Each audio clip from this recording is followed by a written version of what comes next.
আল্লাহ ছাড়া কারো কাছে চাওয়ার আছে? জোরে বলেন। আল্লাহ পাক রব্বুল আলামিন আমার নবীকে জানিয়ে দিয়েছেন, হ্যাঁ নবী, কুল দিস ইজ মাই অর্ডার, পৃথিবীর অলরেডি সমস্ত মানুষদেরকে আপনি জানায়া দেন, কুল ইন্না সালাতি ওয়া নুসুকি ওয়া মাহইয়ায়া ওয়া মামাতি লিল্লাহি রাব্বিল আলামিন।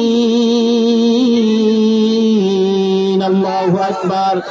মুসলমান ভাইরা আমার, বন্ধু আমার, বিশ্ব নবীকে আল্লাহ পাক রব্বুল আলামিন পৃথিবীর সমস্ত মানুষদেরকে জানায়া দিতে বলেছেন, নবী গো আপনি পৃথিবীর সমস্ত মানুষদেরকে জানায়া দেন, ইন্না সালাতি ওয়া নুসুকি, নিশ্চয়ই আমার নামাজ, আমার কুরবানি, আমার বেঁচে থাকা, আমার মরে যাওয়া সব কিছু কার জন্য হবে? আরো জোরে বলেন, কার জন্য হবে? সব কিছু আল্লাহ পাকের জন্য হবে। বাদ চিন্তা করলাম, এই পৃথিবীতে দুইজন রব হইতে পারে না। বা ইচ্ছা করলে তিনটা ফোঁটাও চাইতো, দুইটা ফোঁটাও চাইতো। উনি চাইলেন যে আল্লাহ আপনি না এক, আপনি তো এক, আপনি ছাড়া অদ্বিতীয় কোনো প্রভু হইতে পারে না। লাউ কানা ফীহিমা আলিহাতুন ইল্লাল্লাহু লাফাসাদাতা, এই পৃথিবীর ভিতর দুইটি রব হইলে এক রব বলতো পূর্ব দিক থেকে সূর্য উদিত করতে, আর এক রব বলতো পশ্চিম দিক থেকে উদিত করতে। কথা ঠিক কিনা? এই জন্য বা চিন্তা করে ফিকির করে বলল যে আমার কোনো চাহাত নাই, আল্লাহ আমাকে একটা নুকতা দেন। আপনি যেহেতু এক, এই জন্য আমি একটা নুকতা চাই, আমি বেশি নুকতা চাই না। জোরে বলেন না সুবহানাল্লাহ। কয়টি কারণে বাকে সামনে নিয়ে আসছে? বিসমিল্লাহ শুরুতে দুইটি কারণে। রূহের আরওয়ার জগতে যখন ছিলাম তখন আমরা সাক্ষী দিয়েছিলাম অবশ্যই আল্লাহ আপনি এক, আপনি আমাদের প্রভু, আপনি আমাদের রব। জোরে বলেন সুবহানাল্লাহ। ওখান থেকে বালা শুরুতে যেহেতু বা আছে, ওখান থেকে বাকে চয়েস করেছেন। দ্বিতীয় নম্বর কারণ, আল্লাহ পাক যখন নুকতা দিলেন, নুকতা দেওয়ার সময় বাকে জিজ্ঞাসা করলেন কয়টা নুকতা দেব? বা সঙ্গে সঙ্গে বলল আল্লাহ আপনি এক, এই জন্য একটা নুকতা দেন। এই দুইটি কারণে আল্লাহ পাক রব্বুল আলামিন কোরআনুল কারীমের শুরুতে বিসমিল্লাহ শুরুতে হেডলাইনে বাকে চয়েস করেছেন। জোরে বলেন না সুবহানাল্লাহ। আমার প্রিয় ভাই সব, বাকে আল্লাহ পাক চিন্তা করলো যে এত সুন্দরভাবে মূল পয়েন্ট জায়গাগুলোতে আমাকে সে এক বলে, রব বলে স্বীকার করেছেন। সুতরাং সেই বার সম্মান আমি আল্লাহ পাক আকাশ চুম্বি করে দেব, এমন জায়গা আল্লাহ পাক বাকে সেট করে দিয়েছে। পৃথিবীর যত আনেওয়ালা এবং জানেওয়ালা মানুষ আসবে, সমস্ত মানুষ এই বাকে সর্বপ্রথম উচ্চারণ করবে বিসমিল্লাহির রহমানির রহিম। জোরে বলেন না সুবহানাল্লাহ। আর জোরে বলেন সুবহানাল্লাহ। কেউ ভাই কষ্ট হচ্ছে? কষ্ট না করলে শ্রেষ্ঠ হওয়া যায় না। কথা ঠিক কিনা? যদি পান কষ্ট, সময়টা হবে নষ্ট, হতে পারবেন না শ্রেষ্ঠ। কয়টা কথা? যদি পান কষ্ট, সময়টা হবে নষ্ট, হতে পারবো না শ্রেষ্ঠ। তো কষ্ট করে জান্নাতের মতো এমন একটা জায়গা, এই জায়গাতে ভিআইপি মানুষই যাবে। আবর্জনা, পচা, নর্দমা, স্ট্রাকচার, হিউম্যান বডিওয়ালা ব্যক্তি এই পবিত্র জায়গার যোগ্য নয়। আপনি দোকানে যান, বাজারে যান, সেখানে গিয়ে ফল ফ্রুটের দোকানে গিয়ে টিপে টিপে সুন্দর করে ভালো জাস্টিফাই করে সুন্দর সুন্দর ফল কেনেন। যদি আপনার জ্ঞান সেখানে ইউজ করেন যে ভালো জিনিস ছাড়া আমি নেব না, তো আল্লাহ পাক এই দুনিয়াকে ভালো মানুষদের ছাড়া আল্লাহ পাক জান্নাতের ভিতরে নিবে না। কথা ঠিক কিনা?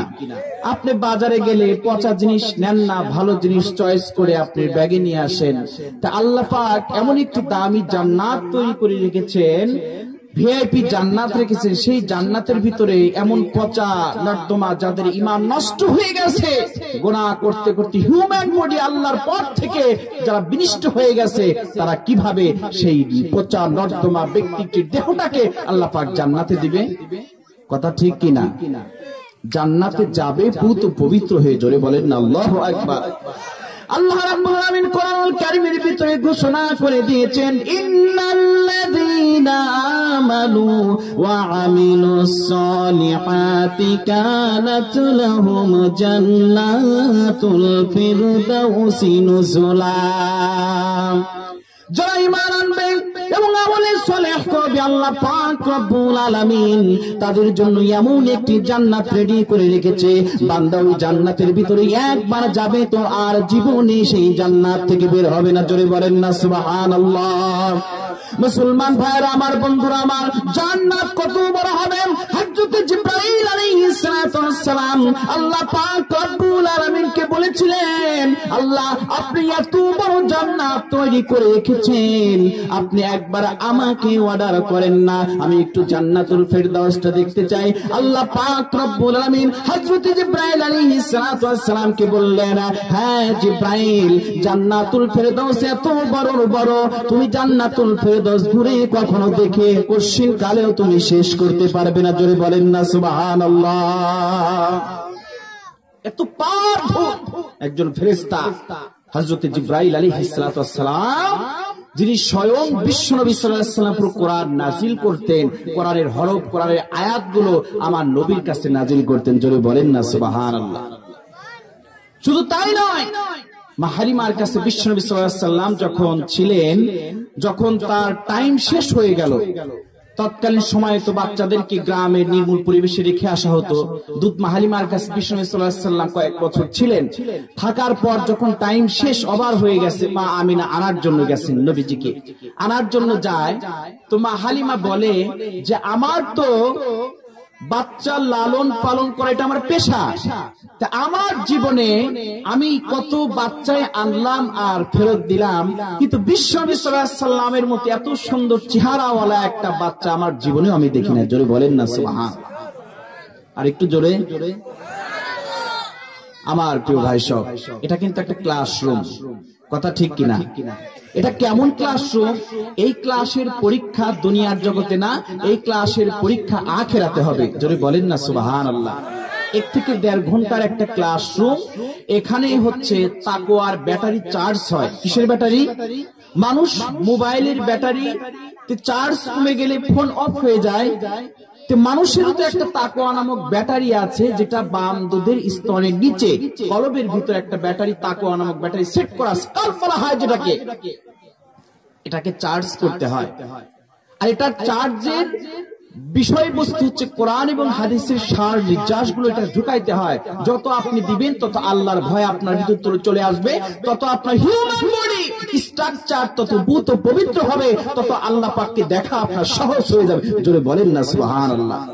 আর সেই চার্জের জায়গাগুলো হচ্ছে মাদ্রাসার জায়গা, সেই চার্জের জায়গাগুলো হচ্ছে কোরআন এবং হাদিসের প্যান্ডেলের ভিতরে, যেখানে কোরআন এবং হাদিসের কথা বলা হয়, এখান থেকে কোরআনের পাবলিসিটি করা হয়। পৃথিবীর কোথাও আর কোরআনের পাবলিসিটি করা হয় না, কথা ঠিক কিনা?